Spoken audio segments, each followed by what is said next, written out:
thought you weren't coming. Yeah, I felt a bit better, so I just bounced in. I've had a tough week. It's been challenging. How are you doing? Anything you want to talk about on air? Just trying to multitask to the extent that my brain feels like it's turning into soup. That's all. You know how on the face of it, you're like, oh yeah, that doesn't look like much to do. And then you realize that you're just flitting from one thing to another like a freaking moth. And that just can't get anything done, any material effect. And it's just exhausting. That's been my week. But anyway, on with life. Oh, very good. You're listening to Let's Thrown Out. Tonight you are joined by the man with the moustache, Stephen. Hello, good evening. And I am Brighton to the Fly. Hello, or Jack, as many of you probably know me as. Yeah, I haven't seen you for a while. Like, you've been gone. I've been hiding away. Yeah. Yeah, work's been a bit crazy, a lot going on there, and to be honest, I haven't really done much flying. What with the state of the country is, like quagmire capital of Europe. I know. Really not been a lot of flying going on. Well, we were supposed to be talking to Koel, but unfortunately, he's not very well. He's lost his voice. Frank is got an ear infection, so I texted him. I was like, "How you feeling?" And I got the reply, "Like a hamster in a tumble dryer." Oh, wonderful! That sounds like a great guest to have on. All manner, all manner of things. I hope you don't Imagine mind me how cheerful and fluffy he must be. I know. Poor little sausage.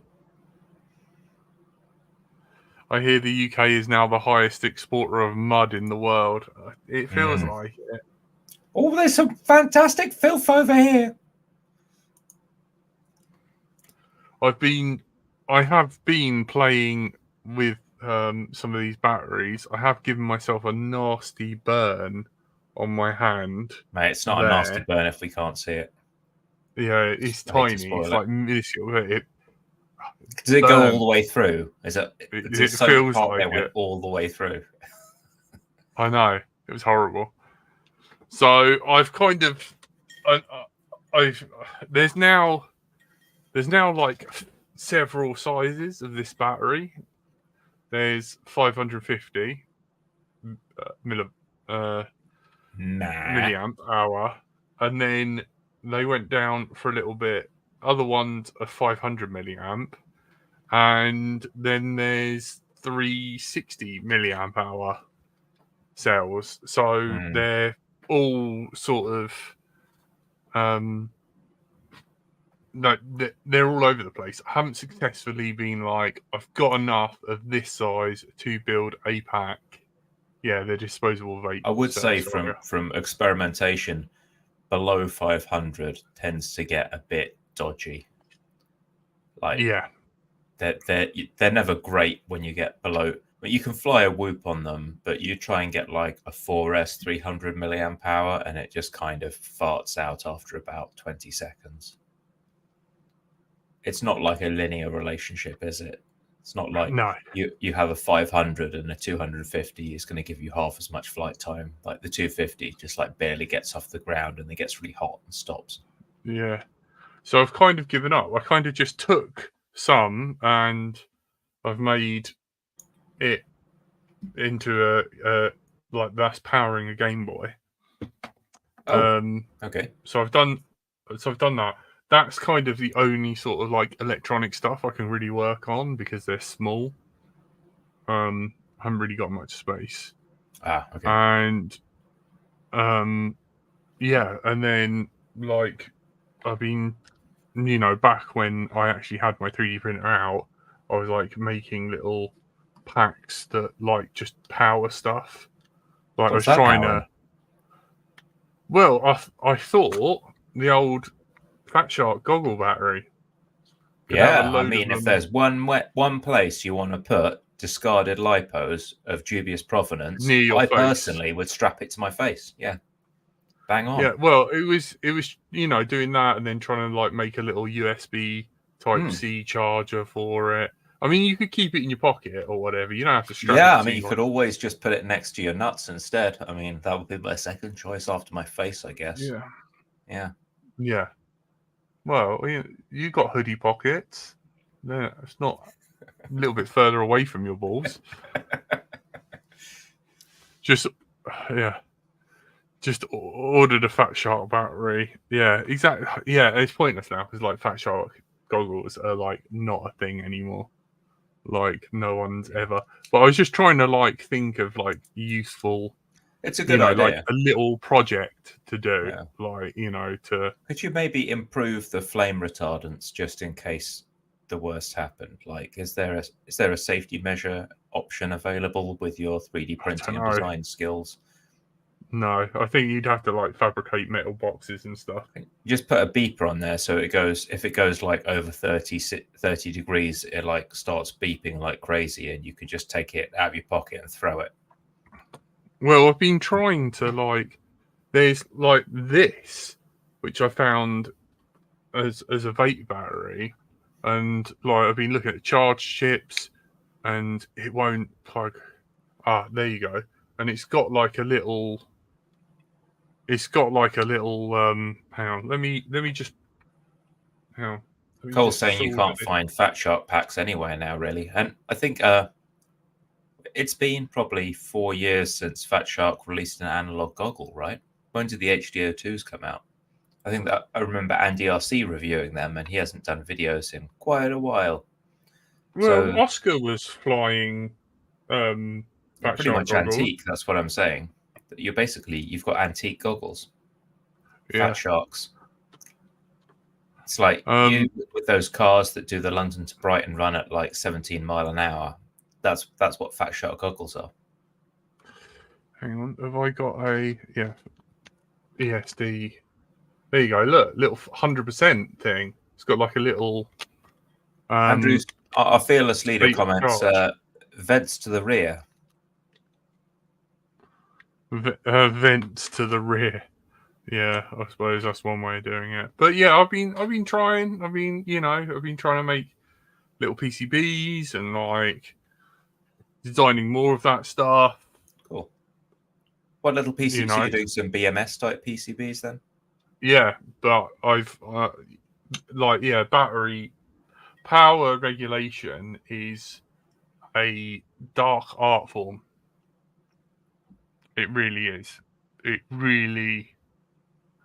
You put together a circuit, that you think is going to do a certain thing, and then when you build it doesn't work or it doesn't perform in the way you think. Yeah, and it's a real sort of. You do have to sit there with loads of different parts and actually put it together and see how it performs. Right. And you have to do like weird things like stay with like certain vendors and stuff so that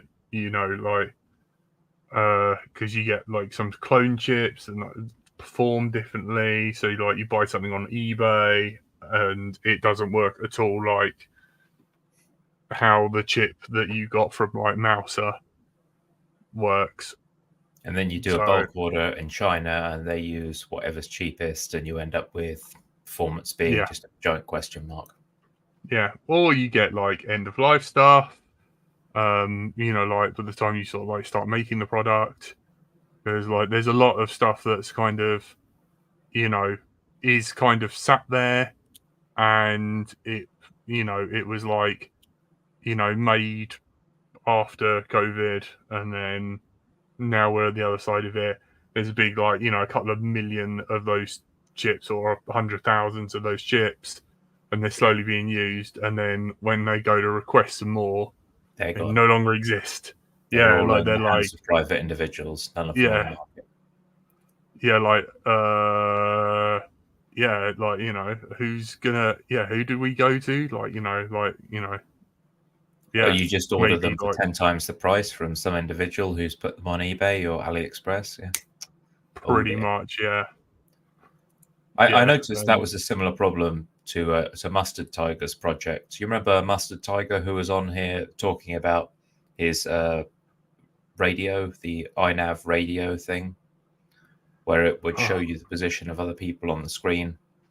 And he had this, he had this little doodad that would hook up to your GPS and feed data into the flight controller. Well, he was working on an ADS-B, like mini ADS-B receiver project as well. And he'd done the calculations and thought he was going to get in excess of like 10K range, easily be able to pick up signals from 20, 30K away. And he built the thing and it was like 1 kilometer at best. Yeah, it was just like, this didn't work out the way it's supposed to, and none of the chips perform the way they're supposed to. Yeah, it really. It really is something else. Cole's just in the chat. He goes, "Can't wait to come do a show and tell you about my trips with you guys. It looked like such a good trip." Yeah, it did. I've seen some of the. Looks pretty impressive. Yeah, I've seen some of the footage. It's incredible. I'm like so proud of him. You know, like I don't want to like make it about myself. But you have, like, haven't you? There, that's what you've just done. Not.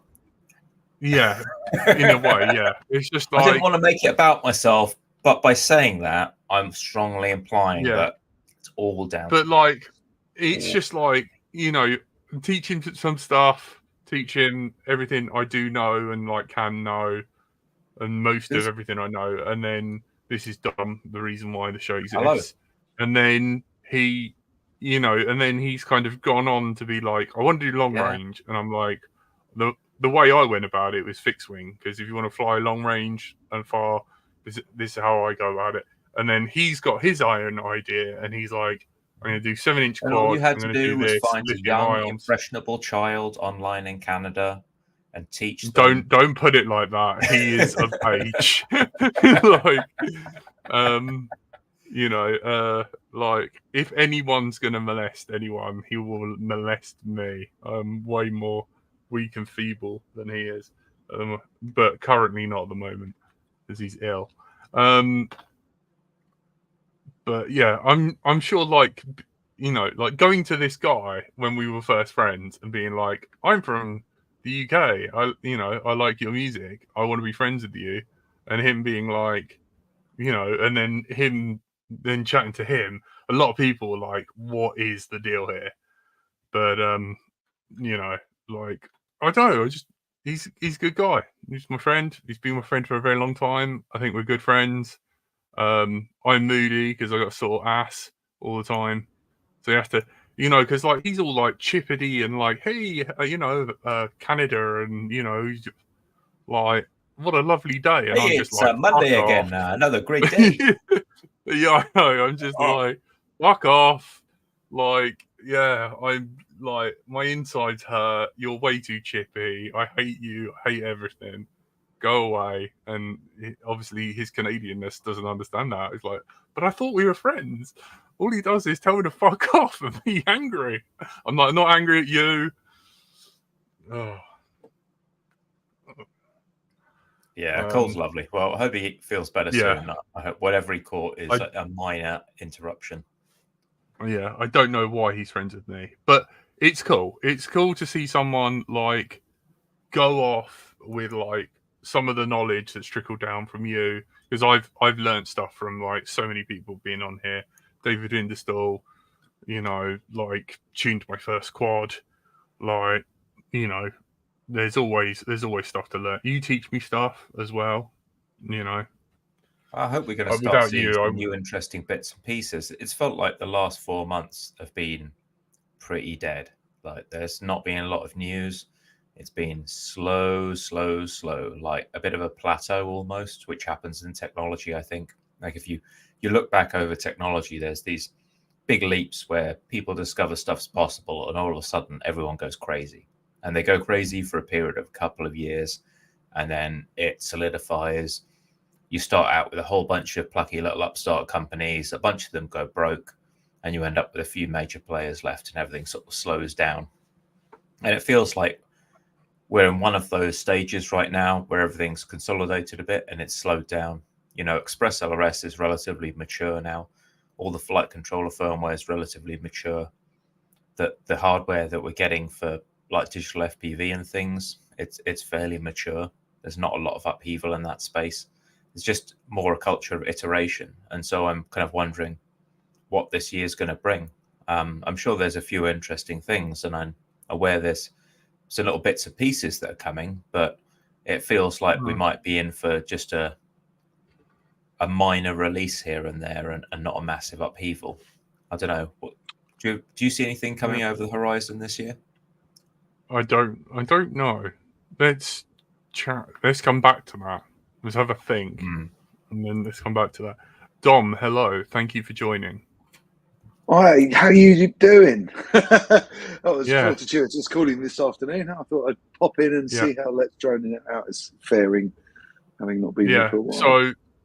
So, Stephen, this is D2, or Dom, as we know him. He started the first mini air show, and I attended there. And that's how we met. And he's one of the Thursday night show DJs, and he had me come on and chat to him because he was like, damn, I wish there was like a UK drone podcast. And that's how it got started. So he's the reason we're all here. Behold. Yes, still a bunch of still there. Hello, folks. I flew a couple of weeks ago, actually, for the first time in 6 months or something. I took the Mavic out. I had to do a site survey for someone, and I called up my friend Ben, Gadget. He flies for the BBC, and so he's really up to date with all his air law and stuff. And he brought me up to speed. Actually, there's been quite a bit of change since I last flew. He took his he's got a little mini which he took up, and I took my Mavic Air up, and we just buzzed about on Hailing Island Beach for a bit, taking shots of a site that's going to be used for a festival for a friend of mine. That was good. It was fun. Yeah. Do you fly planes or any self-built stuff? Used to fly this baby, actually, which I haven't flown for ages, and I should take out. I will warn you, Stephen. Dom still uses D8 Free Sky. He only just got a Tyrannus for his 50th birthday from me. All right, the kids need examples like this, and when his craft disappears over the horizon, making a run for freedom. Me? No, it would disappear up. It'll disappear up, I'm afraid. That's always been my sin. I like taking my drone up. What's your safety value? 100%, boy. 100%. Oh yeah. Always fly over sheep. That's one of Jack's moves as well. He's trying out a new style of weaving, actually.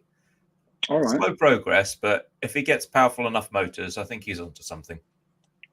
I want to find out something. I think it's exactly 10 years ago that we did the first mini air show. It might even be 11. Poor lies. Hold on a minute. I'm just looking it up. Just a minute. I've got to go and find the old website.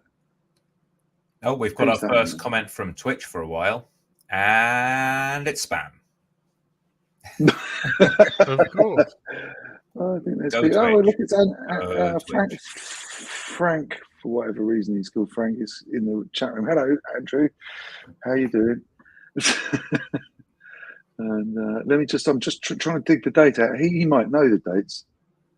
Oh God, I've got to do an authentication of the weeks. Hold on a minute. Ping, there it is. Let's see. Yeah. This is the most exciting moment of your Let's Drone It Out, etc. My eyes are old and my sight is dim. Oh. I don't know what new. Back to your question. I don't know what is new and over the horizon, because we've now AI drones. AI stickers on existing products. That's what's new and exciting. You take the products you were selling in 2023 and you get someone like yourself, Jack, to print an AI sticker, and you put it maybe at the top right-hand side of the logo, and it looks edgy and new, but it's basically the same thing.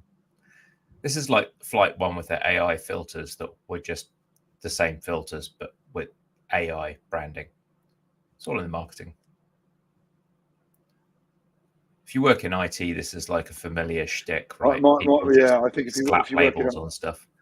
if you work in IT, then essentially AI has stormed its way on stage, done a line of coke and elbowed everything else off the stage at the moment. But if you stop and ask anyone what AI is, they can't define it. And it's too busy doing the victory dance. AI was my first degree, and it really pisses me off that people use the term. Am I allowed to say that on Let's Throw Now? I can't remember. Did you do like neural networks and stuff like that back in the day? I was in the early 90s, so terms like neural networks hadn't really emerged. They were sort of floating around as ideas at the back of cogs at that stage. But yeah, but nothing. Well. Apart from adding big data, really nothing has changed in the last decade. Apart from AI has become a trendy label to stick on anything with machine learning and big data in it. So, but anyway, they'll stick machine learning and big data systems into your drones somehow, because it will get investment where, making the things safer. And let's face it, with the amount of compute these things can carry, it is all basically BS, because nothing has sufficient enough compute to do anything but the most basic of basic inference. It's all smoke and mirrors and marketing. I need to get a beer. I've just heard that the chap who was coming round to talk geeky stuff with me this evening, his car's broken down. There's a certain irony in that. He can't come round, which is a shame, because I've all lined up my particle detector to... Rotor Riot news. Cutting edge Rotor Riot news. Le Drib is no longer president. He's now moved to a more senior leadership role. So what is the old adage? Something about promotion and ability. Anyway, Bubby's mum is now running the shop. Because Bubby's mum is one of the execs of Rotor Riot, which is why Bubby's there, or Bubby's mum is an exec because Bubby's there. We never did get to the bottom of that. Yeah, he's now more senior than president. So, like, if you thought you were getting a load of weird, waffly BS before, it's going to be exponentially worse now. Good luck.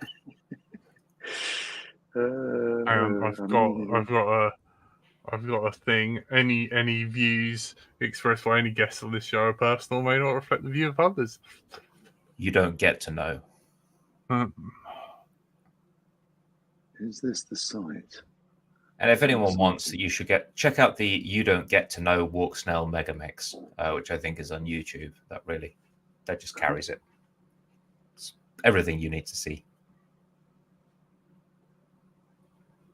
I need to take a tour of Wix. I use it all day, every day. I need to see. Does Bobby's mum even fly? No. Well, not on camera. Maybe she has. I mean, her son probably has a whole bunch of quads. Maybe she's just well organized, because it is really a marketing company, isn't it? It's not a flying company. They've always just been a bunch of people who acted to get advertising interests by well-funded individuals, right? Rotor Riot, they were funded by... Who funded them to start with? Sent them out to islands and things. Lauren Industries or whatever, the oil company, and then it moved to like Red Cat or whatever. Yeah. So it's always just been something to get press for someone else. Then it's always been a company that was just there to get eyeballs. And this is their latest iteration of getting eyeballs. So where did you fly, Dom? Hailing Islands, down at Hailing Islands on the beach. But I wasn't aware that so many of the laws had changed. I didn't realise I could now fly, effectively fly for a third party. It wasn't a commercial engagement, but I could. Someone else asked me to fly for them to get some footage, and that certainly changed since I last sort of queried the law, which was interesting. So I don't know when did all the laws get upgraded? Was that in the last couple of years? Yeah, that was a while ago. Was it? We're now like freaking out about when when our exemption's going to run out for well done every FPV for finding the Twitch channel. I'm very impressed. Because they've gone rock dick hard for the classification Right. of what drones are,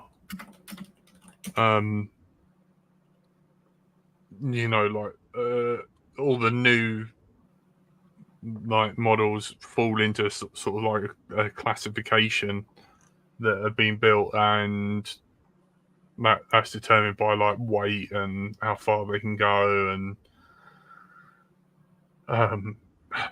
yeah, like essentially what you're using them for. And at the moment, we've the sort of like self-built sort of I fall under like this legacy category, but as soon as that sort of like runs out, then I guess it will be like, I don't know. I don't know what they expect from us. If Right. if you're flying a self-built drone that's like unclassified, yeah, you could register it, but it wouldn't have a classification. So what, do you have to go to the drone amnesty And it to the doesn't. police station and have it destroyed? You have to stick some really small paper wings on it. That's what you have to do. Stick some tiny little like 20 mil long paper wings on the side of your drone, and it's now a fixed wing aircraft. And then just now you can So it's fly not 400 meters. So broadly, Well, the laws no, have got a bit simpler then. Yeah. I got the impression that the laws, to some extent, the mission, when I'd sort of last been focused on the drone world a couple of years ago, the mission had been to simplify, so that every 6-year-old who bought a drone from a shop had some basic idea of safety. But it sounds now like it's got a whole load more if then this, if then that, if then this. So it sounds like it's a whole lot more complicated, actually. Yeah, they decided that the terms they used before they were going to completely replace. So just when people had kind of got up to speed with the legislature as it stood, they wiped it all off the table and said, well, now we're doing this. And some of it lines up with what was there before, but in a number of crucial ways it doesn't. So it's just like relearn everything from scratch and everyone starts at square one again. Yeah, Andrew's point's true. Turns out simple rules need more exceptions. By the way, Andrew, you were right. It was 2015. I've got both the websites out. Do you want to see them for reminiscence sake? Hold on. Please do, yeah. I'm trying to find the walks now. You Present. don't get to know Megamex. I can't find it. Maybe it was a takedown, I guess. So here you go. Here is the first Mini Air Show website. That probably rings a bell. Some of the videos don't work anymore. It's like going on the Wayback Machine. I don't know where that video's gone. Probably got it somewhere.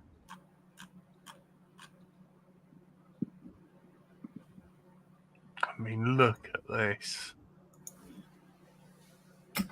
Almost looking very 90s. This website. This video is unavailable. Wonder what video that was. Oh, it was a little promotional video. We switched it for like an hour. I was recording, and this was the second year, which was way bigger. I won't play this all, but there's some good footage in this. Do you remember we ran quite a big competition for the best video of the show? And we got quite a lot of submissions. Some of these were great.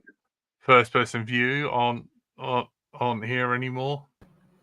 I don't know if any of the sponsors still exist. Fossil stuff still does, doesn't it? Yeah. iDrone no longer exists. Align Trek still do. I don't know about Rotor Racing. Radio C don't exist anymore. And Mini Air Show, Frank needs a good old blow in the cartridge and reboot, by the sounds of it. It was a good These are the scouts.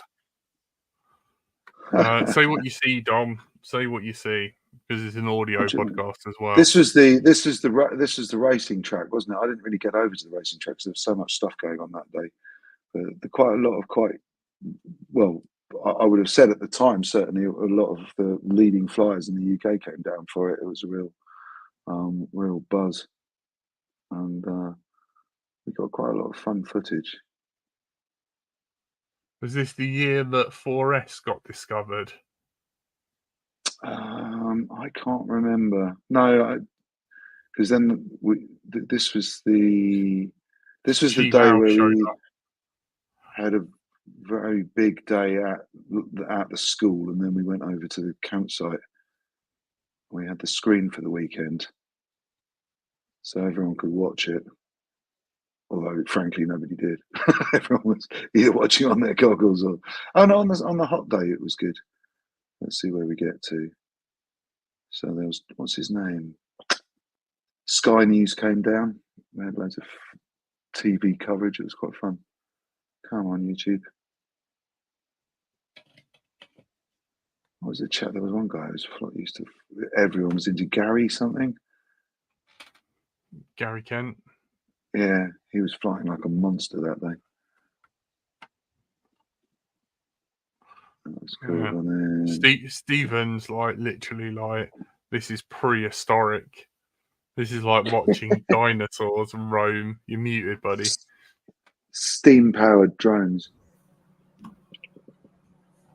Yeah, nothing to say. That's all. It was fun. I quite enjoyed pulling it all together. It was, I think, I was tired at the end of that weekend. I remember seeing Andrew at the end of it. It was a good turnout there. Yeah, I think this was. Good times. Was this the third year? This is the second year. It was the 2-day event, and then Andrew took it over after that. That was when what they call rotor racing. No. Yeah, coordinated the race. And we didn't go through the barns that year because everyone had smashed all their drones and trying to fly through that window in Hidden Valley. It was just like, let's not do that. It's going to be more fun for everyone to fly a bit. But it was a good place to fly anyway. Now drones are a bit more hardy, but now it just kills GoPros. Yeah. It costed me like 15 quid every time I go down there because I like smash an ND filter. Brad has mastered it in the end, didn't he? He used to be able to fly through those windows with his eyes closed. Brings back memories. Do you remember that was in the days when Sussex Police used to turn up and fly with us, and we're really into it? Yeah, I know. Instead, now they just beat us. Yep. I can't remember what that was. What was touch? Yeah, unfortunately, the media's turned it into this adversarial relationship, and unfortunately, the people that are supposed to be helping seem to be more worried about someone impinging on their traditional model flying stuff than doing any sort of support for drones. Yeah, I'm skirting around getting myself a ham radio license. I've kind of been meaning to do it for years, and I just thought I'd sit down and do it. And I think it's the same. I think it's much the same sort of community. You know, you've got old school people who want to just Morse code at each other and say, "Oh, I Morse coded a little bit further than someone else," and got a generation who's come through on instant messages, and they just don't give a shit about that. They're more interested in SDR and sending data packets over TCP in front of it and call it a day. Exactly. Yeah, it's all good. Andrew, the NOAA satellite receiver, I think it's got about 4,000 or 5,000 stations running it now, so I was quite pleased with that. But I haven't actually got one running. I haven't had one running since my office flooded. And since it's got fixed, I haven't wanted to drill a hole in the wall and run the antenna back into the building. I should do at some point. But yeah, quite chuffed at the little Raspberry NOAA software that I put together with a couple of people a couple of years ago. Just went bonkers over the pandemic. To be my hand in with radio for a while. It's very impressive. I'm looking forward to you trying to find a module and running Express LRS. That's what we need to do, Dom. Say that again. Say that in English. LRS. Yeah. What's that then? Stephen, would you like to explain? I didn't hear the question. Sorry, I was answering someone else. What was that? Now Dom's got a Tyrannus, he can run Express LRS. I wouldn't recommend it on a Tyrannus. I'd probably recommend getting a new radio. I had enough trouble trying to support Jack. Just burn it. Come on, man. What is it? Where's the? What is it? What is it? What's LRS then? It's a receiver. It's like open source receiver. It's the cheapest software. chips long range system that outperforms the old FR Sky stuff massively, and you're very unlikely to get fail safes, and it's very cost effective as well, and fairly easy to use and flash, and has little web UI to tweak the parameters on the receiver and things, which is all very nice. But the old Tyrannuses are a little bit finicky, much like with Crossfire. You have to kind of open them up and work around some of the limitations that FR Sky built into the radio. So once you've done that, it should be plain sailing, but it can be a bit of a pain to get. Has anyone taken something like a Hack RF and modelled up a completely software-driven remote control? SDRs are nice, but they're stupid expensive. So that tends to be the thing that stops people. Like a bunch of people. Well, a bit like cloud computing. When it started, it was expensive, but then as it suddenly got mass adoption, it makes it much cheaper, quick. And I just wondered if anyone's ever experimented. We had actually the guys on from OpenHD a while ago, and they said, "Oh well, we looked at software-defined radios, and this was going to be very, a great opportunity, and we could do everything we wanted."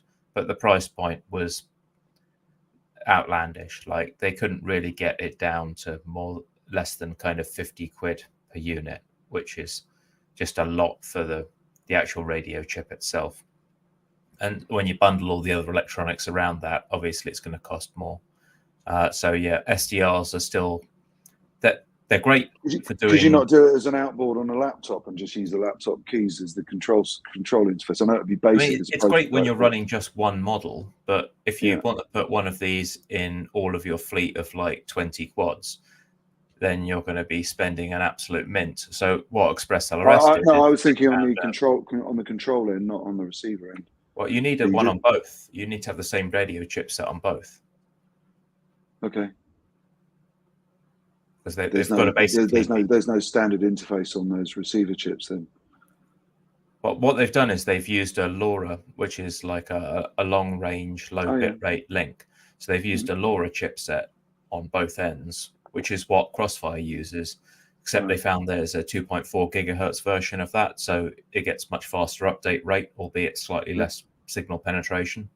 Yeah. And that's what most of them are built around. And they've got a price point of basically a tenner for a receiver now, which is pretty good considering we're 2024 now, and inflation should have pushed them up a bit. And 10 quid was a pretty good price for like an FR Sky receiver 5 years ago. So they've done good things for that price point. And they've got LCD displays and things on the back of the transmitters and USB ports for programming, and they host their own web server as well, because the chip they chose to control it. So they've got this LoRa chipset that does the link, and they've got an ESP32 from Espressif, which is a super cheap microcontroller you see a lot in things like robot vacuum cleaners and 3D printers and pretty much everything that wants a Wi-Fi network on it. And they popped one of those in there and programmed it so that it throws up a web page where you can upload the firmware and you can configure it and things. So it's just a lot friendlier than having these old programming utilities and serial ports and all this stuff that you used to have to deal with. That sounds awesome. Yeah, so it sort of feels like it would go. The parts of the workflow would end up going software, software defined. Well, you still need a hardware handoff, right? So you've got to get from the world of purely digital. It's got to be modulated by something. So it's just whatever is the most cost effective link to put in that chain. And SDRs are really cool and they're great playthings, but they're pretty cost prohibitive, unfortunately. Yeah, although you can use it for many things. I was just thinking, like Andrew's mentioned the Hack RF there. If you've got a Hack RF, you could use it for potentially use it for all sorts of different control systems. I just wondered if it had made it into the drone world yet, but not yet. I think dedicated hardware options are pretty handy when it comes to minimizing latency as well. So they're pretty keen on that. What was it? GNU radio I used quite a lot a couple of years ago, and it's great fun, but my God, it just gets so sluggish to operate after a while. It's yeah, it's fun though.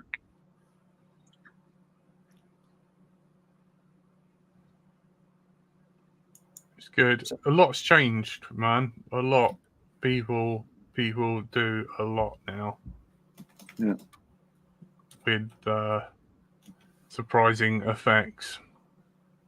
And I don't know, I was kind of just excited to, you know, with the Tyrannus, it was, you know, it just needed a few parts, done it, slammed it together, and I thought it's a steady upgrade, and at least it will allow you to like have a module installed. Yeah, so And, Cole's asking. Sorry. No, carry on.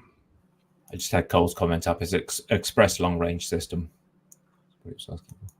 Oh yeah, you've already answered. Sorry, ignore me. I'll mute myself. Frank already answered. I didn't see Frank answer. Express, yeah. So what's a classic long range flight then these days? What's a typical flight of people flying out tens of kilometers? Yeah, I think the competition with Express LRS, one of the guys that was doing this, he did 100 kilometers on 2.4 gig. Wow. Oh, is that Wes?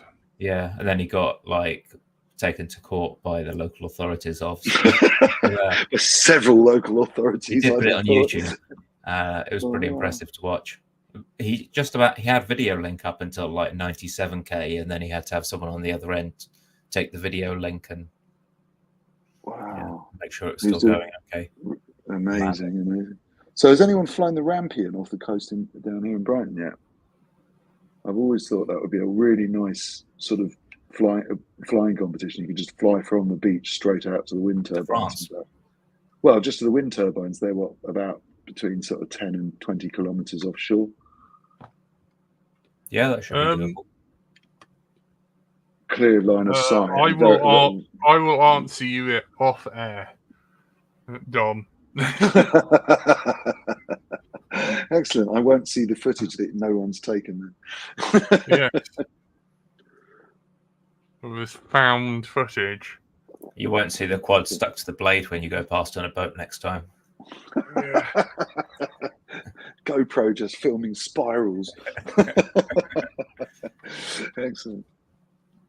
But yeah, it should really be achievable to fly to France by now. I imagine people don't want you to cross country borders, but it shouldn't be an issue at all. Yeah. It reminds me of Jeremy Clarkson and his toy boater. What did he do? He got a Toyota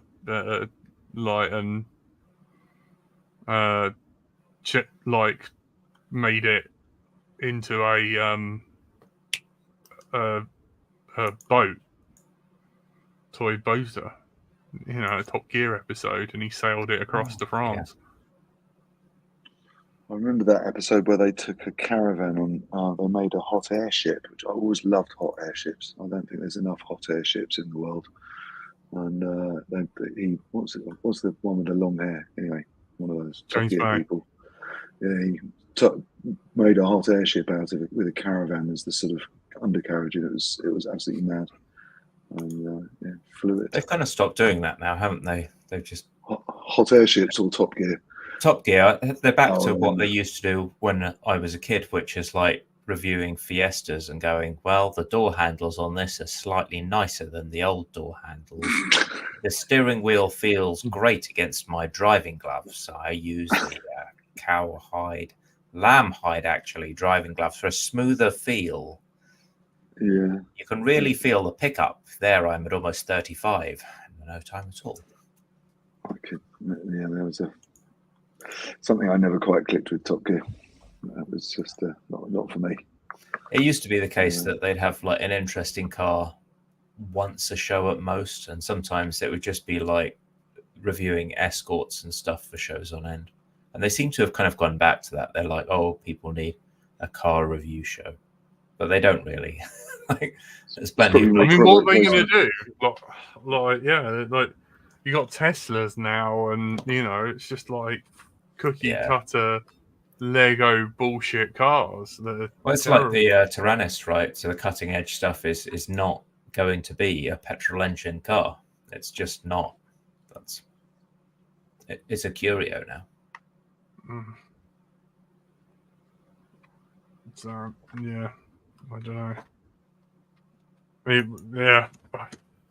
Yeah. The joys with Express LRS, Dom. I think it means that you can connect it to your network, update it, and you've got like a fast digital connection to your quad. So instead of the D8 mode, which was CPPM, where it's basically you write what your controls are on a postcard, go out to the end of the road, put it in the postbox, wait a couple of days, get it to deliver to the to the model, and then it vaguely does what you tell it to do. Right. But it's the same, really. And one of these days, if you fly a quad and kill your ESCs, you can enjoy the wonderful world of D-Shot as well. D-Shot? Yeah. What's that mean? Yeah, digital protocol instead of, whatever. I don't even know what's in your... It's got a little bit sharper, like, more responsive. Your video's got a bit better. It kind of looks like everything you used to get. So the video, this is a wireless video transport, but it's now able to do freestyle stuff and snap around. So you get the same kind of link quality that you'd get off a DJI quad back in the day. You get the same video quality. Video quality, right? Video link. Yeah, well, like the control link as well. So you can fly them out miles and miles now without the control link going down. You get, much smoother flight. So you can get like locked in camera views. You don't really need a GoPro to stabilize. It's pretty much just dead on locked. And your view in the goggles is going to be pretty close to what's actually recording on the quad now. You can get 1080p feed in the goggles. Incredible. Which is pretty nice. Everything's just a little bit sharper and clearer and less wobbly, I guess. Wow, it's come a long way, hasn't it? Really quickly. Amazing what a billion people buying drones does for technology advancements. Yeah. We're a bunch of software engineers working on it for a decade in the spare time, right? Yeah. And the war. And a war. Yeah, the war's doing some odd stuff. There's lots of people transmitting video at like very,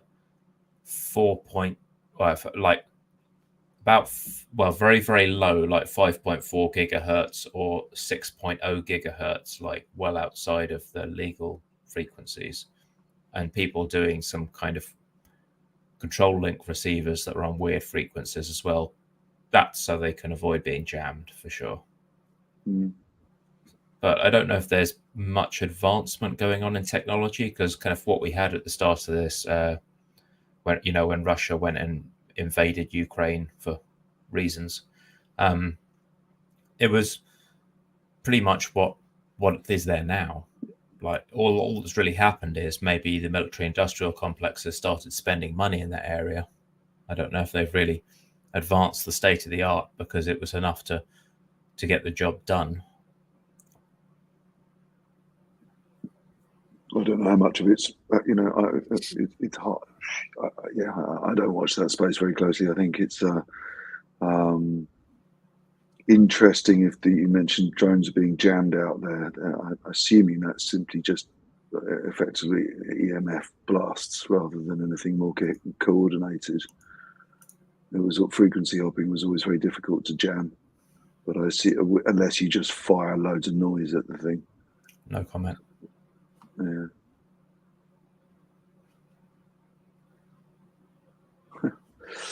There we go. Don't mention the war. No. Can't help it. We'll just see what happens at the end. It's interesting. It's an interesting time.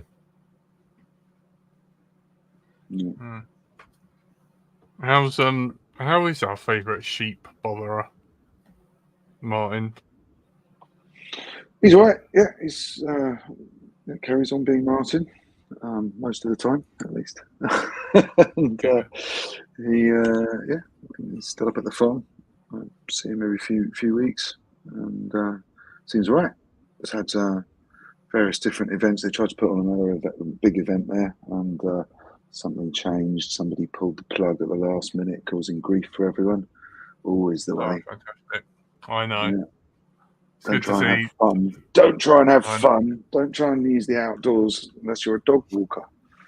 That's what the outdoors is for. Walking dogs. Leaving dog crap everywhere.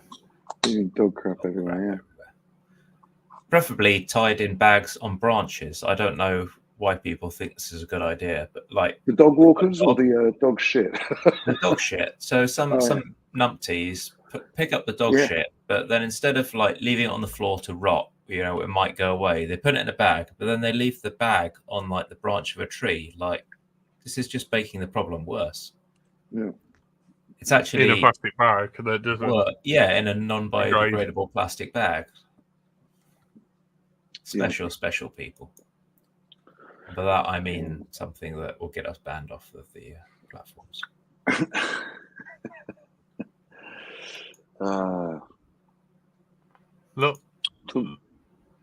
Look what I found. I think, am I sharing Facebook? the right?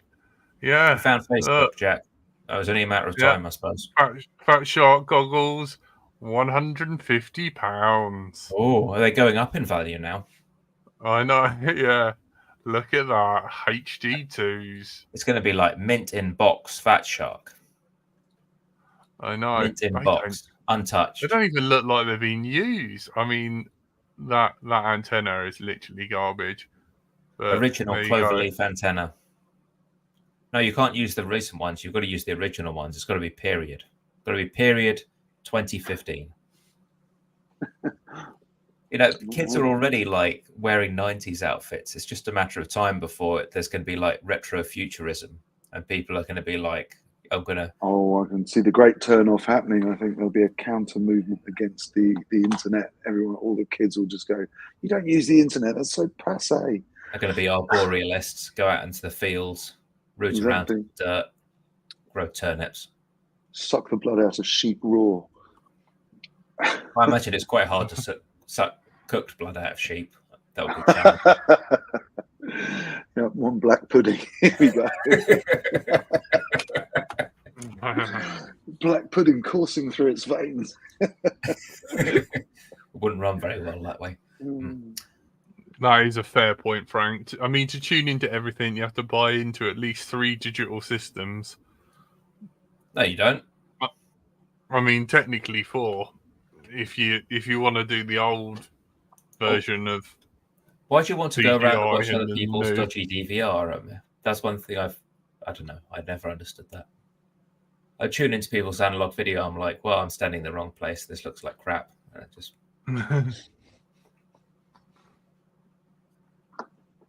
Then I suppose it's the type of flying you want to do. Are you going to be hanging around races? Then you buy HD0. If you're not going to be hanging around races, there's just no reason to buy HD0.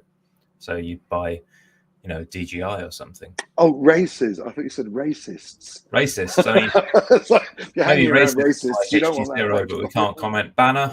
Okay. There we are. Excellent. So it's very popular with drone racing, HD0. But outside of that, the signal doesn't really work great around bandos. So you're not going to see a lot of freestyle pilots using it. And I can vouch for it. It was genuinely terrifying flying HD0 at a bando. It was just cutting out and sparkles and whiteouts, and it was awful. I would not recommend it. I'm sure some people would recommend it. That is their right to do. They are entitled to disagree. It's on them.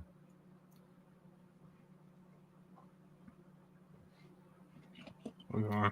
Yeah, like Andrew's saying, he got into the scene by going around different events and seeing what the atmosphere is like at each one. Yeah, you can't do that. No one's flying analog, really. Anyone who's flying regularly is digital.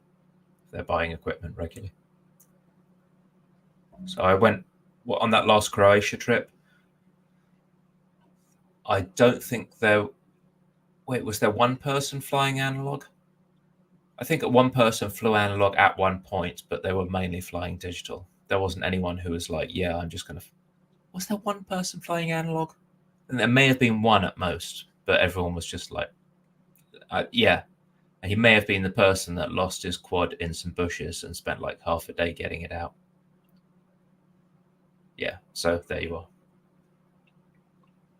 Signal that good, eh? Yeah. Sorry. You could do long range, fair enough. Like, there's something to be said for, I guess, if you've got perfect conditions and no one's interfering, then it should work. But I mean, I've got whoops, I guess. If you're flying whoops, you're on analog still, so that'd work. Yeah. Dom, you got a whoop? I've got the little one you set me up with. Yeah. Have I you haven't flown that much? I haven't flown since you were around here because I can't find my charger and I've only just got the office back in action. There we go. That little puppy. Yeah. Where's Need the to get bloody on it, camera? man. There we go. I do. There's a I lot of know. things I haven't Are you done. talking to us on your MacBook Air? Because it says you've got low disk space. Me? Yeah. You run out of I am. storage. I don't know. Don't use The storage. recording, it complaineth. I know. I don't know. I haven't looked at my disk for years. What are we doing here? Get info. Oh, there's 13 gig available. Oh, sorry, Yeah. 300 gig. 300 gig available. I don't think that's me. How weird. Skull, I still totally recommend the SkyZone 04Xs. They have pretty nice DVR. Pretty tip-top. I guess if you've got the money for HD0 and you've got a module, the HD0 goggles are a tiny smidge better. But the SkyZones are like a nice all-in-one solution if you're just going to fly analog and you don't need to mess around with the module.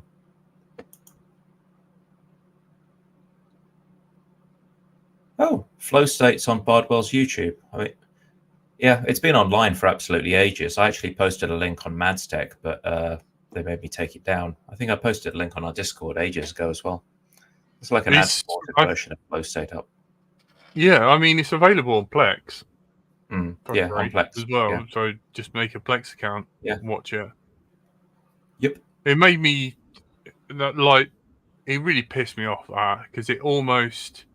I get like the main part of it was like don't introduce remote ID for the Yanks and everything, but it made it seem like FPV was like made by America. It was only very people much about the America. in-crowd. Yeah, like it was like they had like Final Glide, who's Australian. No mention really of him, but he was in some of the almost videos. a Rotor Riot production, the way it was handled. There's a few other people, but yeah. That's the way it often goes though when Americans do stuff. They just forget the rest of the world exists. You just have to look at like American remakes of good movies and they like make a bad movie and then just cast a bunch of dodgy actors. We wouldn't have won the war without them. Like they won World War II. Yeah. Don't mention the war. For them. There you go, Dom. I know, it's like Banny didn't even get a like nameplate. He was in the photos. He won the world, whatever. Just like and they just talked about the people who were there who didn't win it. Yeah. Yeah, I was just like I just kind of I felt pissed off on their behalf. Yeah, I was just like, man, it's better than nothing, but it felt like a missed opportunity. Yeah, just, Right, folks, I'm going to have to jump ship because I've got to go and man the Thursday night show elsewhere. But it's good to catch up. No, can't believe it's been a decade or nearly a decade. Take care. Yeah, can you leave your computer on caffeinated for a bit for the upload? I'll leave it. Hang on, stay with us. Thank you. You've been listening to Let's Show Now. We've been joined by the man with the moustache, Stephen. Cheers. Have a good week, all. The reason why LDO even exists, D2. Have a good decade, all. And I've been Bright to Life Live. Thank you to our wonderful patrons, and good night.